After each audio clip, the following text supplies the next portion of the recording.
Hello student, Shahid Khan educational academy में मैं आपका टीचर इंजीनियर उस्मान खान। आज का जो हमारा लेक्चर है वो है chapter number 4 class 9 chemistry new book. तो क्लास 10 केमिस्ट्री न्यू बुक के हम पहले 3 चैप्टर्स डिटेल से पढ़ के आ चुके हैं। तो अभी तक आपने अगर कोई लेक्चर नहीं लिया वहां से, आप इस वीडियो में पहली बार आए हैं तो इट्स ओके। आपने बस एक काम करना है, चैनल को सब्सक्राइब कर लेना है और डिस्क्रिप्शन में प्लेलिस्ट का लिंक आपको मिल जाएगा। वहां पर जाके आप क्लास 10 केमिस्ट्री न्यू बुक के फुल बुक के लेक्चर्स देख सकते हैं, बल्कि आप। ठीक है। और इसके अलावा अगर कोई क्वेश्चन होगा, कोई सवाल होगा, तो बिल्कुल सिंपल सा रूल है, आपने कमेंट सेक्शन में बताना है और फिर हम उसका जवाब देते हैं फौरन। तो अब हम करते हैं यहाँ पर चैप्टर नंबर 4 को स्टार्ट। चैप्टर नंबर 4 का नाम जो है वो है स्टोइकियोमेट्री। स्टोइकियोमेट्री, आपने इस तरह पढ़ना है इसको, स्टोइकियोमेट्री। ओके, स्टोइकियोमेट्री क्या है? आपने पहले कभी नाम सुना नहीं होगा इसका, छोटी क्लास में कभी नाम नहीं सुना होगा आपने, लेकिन इट्स ओके, अब क्लास 9 में आप आ गए हैं, बड़े हो गए हैं, तो आपको ये नाम सुनने को मिलता रहेगा। तो अब हम आज पढ़ेंगे इसका बेसिक इंट्रोडक्शन यहाँ से लेकर यहाँ तक। ठीक है, और इसको समझेंगे बहुत आसान तरीके से। रियल लाइफ एग्जांपल्स, मेरे लेक्चर्स आप देख लें अगर, तो आपको वहां पर यही मिलेगा कि मैं रियल लाइफ एग्जांपल से ही समझाता होता हूँ। तो ताकि ना केमिस्ट्री जो खास तौर पर ये साइंसेज है ना, फिजिक्स केमिस्ट्री हो गई है, ये कहीं हवाओं में नहीं हो रही, बल्कि यहाँ पर यूनिवर्स में ही हो रही है। जो कुछ हो रहा है वो यहीं पर ही हो रहा है। तो क्यों ना हम रियल लाइफ एग्जांपल्स लें और फिर जाके केमिस्ट्री को समझें, ताकि हमें केमिस्ट्री समझना आसान हो जाए। तो बिल्कुल इसी तरह आप समझेंगे। तो सबसे पहले मैं आपसे कोई टॉपिक शुरू नहीं करूंगा, बल्कि आपसे कुछ मजे की बातें करना चाहूंगा। तो पहली जो बात मैं आपसे करना चाहूंगा कि अगर आप में से किसी को कुकिंग का शौक है तो बहुत अच्छी बात है। तो मुझे तो कुकिंग का शौक है बहुत। तो उससे ही, कुकिंग से हम एग्जाम्पल लेते हैं। वो एग्जाम्पल ये लेते हैं कि आपने बनानी है अगर चिकन कढ़ाई, तो उसके लिए आपको रॉ मटेरियल क्या रिक्वायर्ड होगा? आपका जवाब होगा जी, हमारे पास होना चाहिए, चिकन होना चाहिए, जो कि बहुत जरूरी है। इसके अलावा हमारे पास टमाटर होने चाहिए, दही होना चाहिए। अगर आप प्याज डालते हैं तो आपको पास प्याज भी होने चाहिए, लेकिन मैं कढ़ाई में प्याज नहीं डालता, तो मैं प्याज यहाँ पर इंक्लूड नहीं कर रहा। ओके, इसके अलावा मसाले होने चाहिए, नमक होना चाहिए। तो फिर आपकी ना एक अच्छी प्रॉपर कढ़ाई बन जाएगी। ठीक है। तो अगर मैं आपसे ये कहूं कि आपके पास अगर चिकन 2 किलो है और उन 2 किलो चिकन से आपने 1 किलो चिकन कढ़ाई बनानी है। ठीक है, आपने अगर पतीले में डाल दिए दोनों 2 किलो चिकन, लेकिन आपने बनाना क्या है, 1 किलो चिकन कढ़ाई। तो आपका जवाब होगा जी नहीं, ऐसा पॉसिबल ही नहीं है। 2 किलो चिकन से 2 किलो कढ़ाई ही तो बनेगी। तो हम स्टाइकोमेट्री में यही कुछ पढ़ते हैं कि स्टाइकोमेट्री जो है वो एक्चुअली रेसिपी है। स्टाइकोमेट्री एक रेसिपी है पूरी केमिस्ट्री की, और हमें यह सिखाती है कि हम केमिकल रिएक्शन किस तरह बना सकते हैं। अब रिएक्शन हमारे पास क्या हुआ? वो जो चिकन थी, ठीक है, हम लिखते हैं यहाँ पर, हमारे पास चिकन थी और मसाले थे। ठीक है, मसाला लिख लेते हैं। और हमारे पास क्या था? सॉल्ट था। और हमारे पास क्या हो सकता है? टोमेटोस। ठीक है, टोमेटो का पेस्ट, ठीक है, और भी कुछ, ठीक है, लिख लें। और जो प्रोडक्ट हमारे पास, रिजल्ट क्या बनेगा? वो बनेगा हमारे पास चिकन कढ़ाई। यही बनेगा ना? तो ये जो चीजें हमने लिखी है ना, जो रॉ मटेरियल हमारे पास था, जिसकी मदद से हमने कोई नई चीज बनाई है, इसको हम कहते हैं, ये है हमारे पास रिएक्टेंट्स। तो केमिस्ट्री में किसी रिएक्शन में जो हमारे पास लेफ्ट साइड पे लिखे हों, जिसकी मदद से हम कुछ नई चीज बना रहे हों, उसको हम बोलते हैं रिएक्टेंट्स। और जो चीज नई बन रही है उसको हम बोलेंगे ये है हमारे पास प्रोडक्ट। ठीक है, यहाँ तक बात। रिएक्टेंट समझ आ गया आपको, प्रोडक्ट भी समझ आ गया है। तो अब हमें स्टाइकोमेट्री समझने की ज्यादा कोई इसमें ज्यादा कोई समझने की ना, आप कह लें कि ऐसा जरूरत नहीं पड़ेगी, क्योंकि हमें बेसिक समझ आ चुकी है।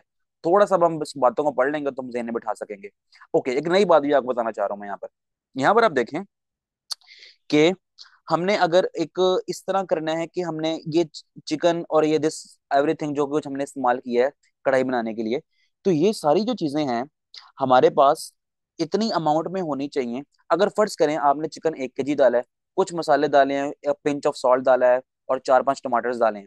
ठीक है, ये सब कुछ आपने डाल दिए, आपने डाल दिए किसी हांडी के अंदर, और आपके रिजल्ट जो बनना है वो कढ़ाई बननी है।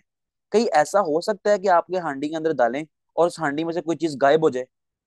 तो ऐसा तो नहीं हो सकता जी। बंद हांडी होगी तो उसमें से कौन कोई चीज गायब करेगा भाई? ऐसा गायब नहीं हो सकता। ठीक है, तो हम ये कहेंगे कि हमारे पास जो रिएक्टेंट्स होंगे ना, जितनी तादाद में हमारे पास रिएक्टेंट्स होंगे ना, उतनी तादाद में हमारे पास प्रोडक्ट बननी चाहिए।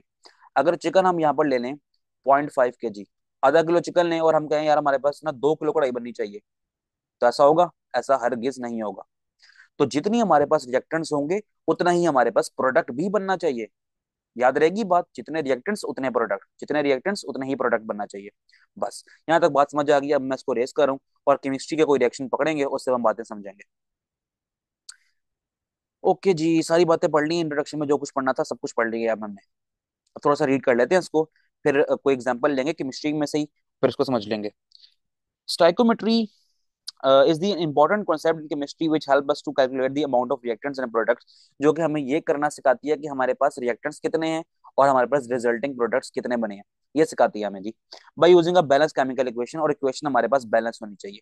बैलेंस केमिकल इक्वेशन में ये कहती है कि जितने रिएक्टेंट्स उतने ही प्रोडक्ट्स, जैसे कि यहाँ लिखता हूँ मैं यहाँ पर 2H2 + O2, ठीक है, 2H2 + O2, रिजल्टिंग क्या बनेगा, 2H2O। नंबर ऑफ एटम्स देखें आप, number of atoms of hydrogen कितने हैं, वो 4 हैं। Number of atoms of oxygen कितने हैं, 2 हैं। यहाँ पर देखें, यहाँ मैंने 2 लगा दिया ना, इसका मतलब है कि हाइड्रोजन 4 हो गए, और ये 2 जो है ना वो इस O के साथ भी है, तो ऑक्सीजन हमारे पास 2 हो गए। तो जितने हमारे पास रिएक्टेंट्स थे, क्या उतने ही प्रोडक्ट्स हमारे पास बने हैं? आपका जवाब होगा जी हाँ, उतने ही बने हैं। तो ये हो गया एक बैलेंस केमिकल इक्वेशन। आगे हमें लॉ ऑफ कंजर्वेशन का भी ध्यान रखना है। Law of conservation of math ये कहता है कि हमारे पास जो रिएक्टेंट में मैथ है ना, वो प्रोडक्ट बनता बनता कहीं जाया ना हो जाए। जितने रिएक्टेंट्स होने हैं उतने ही प्रोडक्ट्स हमारे पास होने चाहिए। वही कड़ाई वाले एग्जांपल लें आप, जितने आपके आपने रॉ मटेरियल डाला, जितनी चिकन, जितने मसाले, जितने टमाटर डाले हैं, उसी से उतनी ही कढ़ाई बनेगी। ऐसा नहीं हो सकता कि उससे ज्यादा बन जाए, या ऐसा भी नहीं हो सकता कि उससे कम बन जाए, ठीक है। तो law of conservation of math में यही कहता है कि math can neither be created nor be destroyed, कि मैथ नया तो खुद से नहीं बन सकता। आधा किलो चिकन से 2 किलो कढ़ाई नहीं बन सकती, खुद से मैथ नहीं बन सकता, बल्कि मैथ्स कन्वर्ट होता है। 1 किलो चिकन से 1 किलो चिकन कढ़ाई ही बनती है। मैथ्स कन्वर्ट होता है एक फॉर्म से, रॉ फॉर्म से किसी दूसरे यूजफुल प्रोडक्ट की फॉर्म में, ठीक है। देखो, the total mass of all the reactants must be equal to the total mass of the products. जितने हमारे पास यहाँ पर रिएक्टेंट्स होंगे उतने ही हमारे पास प्रोडक्ट्स होंगे। तो मैंने बताया था कि नंबर ऑफ एटम्स कितने हैं यहाँ पर रिएक्टेंट्स में, आपने कहा था कि 4 हाइड्रोजन और 2 ऑक्सीजन। तो प्रोडक्ट में कितने हैं, प्रोडक्ट में भी 4 हाइड्रोजन और 2 ऑक्सीजन ही हमारे पास आए हैं, ठीक है। तो ये रिएक्शन तो बड़ा अच्छा था, सिंपल था। अब एक रिएक्शन और भी कर लेते हैं, वो भी सिंपल ही होगा। इस तरह हमारे पास 2Na है, 2 सोडियम है, और हमारे पास Cl2 है, सोडियम मेटल और क्लोरीन गैस। रिजल्टिंग क्या बनेगा प्रोडक्ट, N2NaCl। तो यहाँ पर नंबर ऑफ एटम्स देखें कितने हैं, और यहाँ पर देखें कितने हैं। आप कहेंगे 2Na और 2Cl है, तो यहाँ पर भी तो ऐसा ही है, 2Na और 2Cl। ये जो 2 है ना, ये Na के साथ भी और Cl के साथ भी है। तो हमारा कहीं मैस जो है वो डिस्ट्रॉय हुआ, खत्म हुआ? आपका जवाब होगा हरगिज नहीं हुआ। जितने हमारे पास प्रोडक्ट्स थे, रिएक्टेंट्स थे, जितने हमारे पास रिएक्टेंट्स थे, उतना ही हमारा प्रोडक्ट बना है, ठीक है। ओके, एक चीज और भी है, the stoichiometric coefficient. Stoichiometric coefficient used to balance a chemical equation. Chemical equation balance करने में काम आता है कोफिशिएंट। क्या बताता है ये, मोल रेशो बताता है हमें। हमें क्या बताएगा ये, मोल रेशोस के बारे में बताएगा। तो मोल्स कितने हैं यहाँ पर, Na के मोल्स कितने हैं, यहाँ 2 मोल हैं, और ये Cl का कुछ भी नहीं है तो 1 मोल है। और जो प्रोडक्ट हमारे पास NaCl के, यहाँ पर भी आप कहेंगे कि हमारे पास 2 मोल्स हैं, ठीक है ना यहाँ तक बात। तो मोल रेशो बताता है। अगर मैंने मोल रेशो निकालनी है किसकी, Na की और NaCl की, तो मैं क्या कहूंगा, यहाँ पे वो भी 2 है, वो भी 2 है, तो 2:2 यानी कि 1:1 बन जाएगा। इस तरह इसकी मोल रेशो बन जाएगी। तो स्टैकोमेट्रिक कैलकुलेशंस हमें ये भी सिखाती हैं। इसके साथ साथ अगर हम Cl की बात करेंगे, अगर हमने Cl की मोल निकालनी है NaCl के साथ, तो Cl 1 है और NaCl कितने हैं, 2 हैं, तो 1:2 बन जाएगा। तो यही है मोल रेशो। मोल रेशो आगे पीछे हो सकती है, लेकिन हमने पूरा बैलेंस केमिकल इक्वेशन देखनी है कि नंबर ऑफ एटम्स डिस्टर्ब ना हो हमारे, ठीक है। Stoichiometry is used in industry. Industry में काम आती है ये क्या करने के लिए, determine the amount of raw material. Raw material यानी कि रिएक्टेंट्स। हमें पता होना चाहिए कि कितना हमारे पास रॉ मटेरियल है। रॉ मटेरियल यूजफुल नहीं होता, इसको इस्तेमाल नहीं कर सकते हम।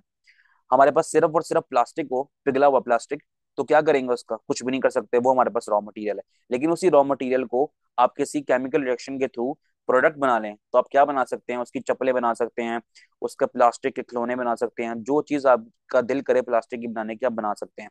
तो ये होती है प्रोडक्ट। तो हमें यही कुछ सिखाता है ये। एक ब्रांच ऑफ केमिस्ट्री ही है, इन अ सेंस हम कह सकते हैं केमिस्ट्री की एक टाइप ही हुई है भी, स्टोइकियोमेट्री। तो इसका इंट्रोडक्शन यहाँ पर खत्म हुआ। अगर लेक्चर पसंद आया तो वीडियो को लाइक करें और चैनल को भी सब्सक्राइब कर दें। तो कोई आपके लिए मसले की बात नहीं है, एक आपने सिर्फ हाथ दबाना है और चैनल सब्सक्राइब हो जाएगा। लेकिन इसका आपको फायदा क्या होगा, अगर आप क्लास 9 के स्टूडेंट है ना, तो नया कोर्स अभी नया ही न्यू बिल्कुल अभी लॉन्च ही हुआ है ये, ठीक है। तो आपने क्या देखना है, यूट्यूब पे बहुत कम लेक्चर्स मिलेंगे, तो हम केमिस्ट्री के साथ साथ फिजिक्स और मैथ के लेक्चर्स भी आपको देंगे यहाँ पर। ठीक है, तो फुल न्यू बुक के जितने भी लेक्चर्स हैं ना क्लास 9 वाले बच्चों, आपके लिए ये खास तौर पे, तो हम पहले ये सारे टॉपिक खत्म करेंगे। तो साइंसेस पढ़ना ही मेन मकसद होता है हमारा, क्योंकि वही थोड़ी मुश्किल होती है, इंग्लिश उर्दू तो हम कर ही लेते हैं। तो ये खास तौर पे जो मेन सब्जेक्ट्स हैं ना, इनके बारे में आपको ज्यादातर यहाँ पर लेक्चर्स मिलेंगे, और कंप्लीट पूरी पूरी बुक के लेक्चर्स मिलेंगे। कहीं ये नहीं होगा कि कभी दिल किया तो कुछ बना दिया, कभी दिल किया कुछ बना दिया, ऐसा नहीं होगा। रेगुलर लेक्चर्स आएंगे, डेली लेक्चर्स आएंगे, और आपने बस सिर्फ चैनल को सब्सक्राइब कर लेना है, और फिर क्या करना है, वीडियो को लाइक भी कर दें। चले, मिलते हैं फिर आपसे नेक्स्ट वीडियो में। ओके जी, अल्लाह हाफिज।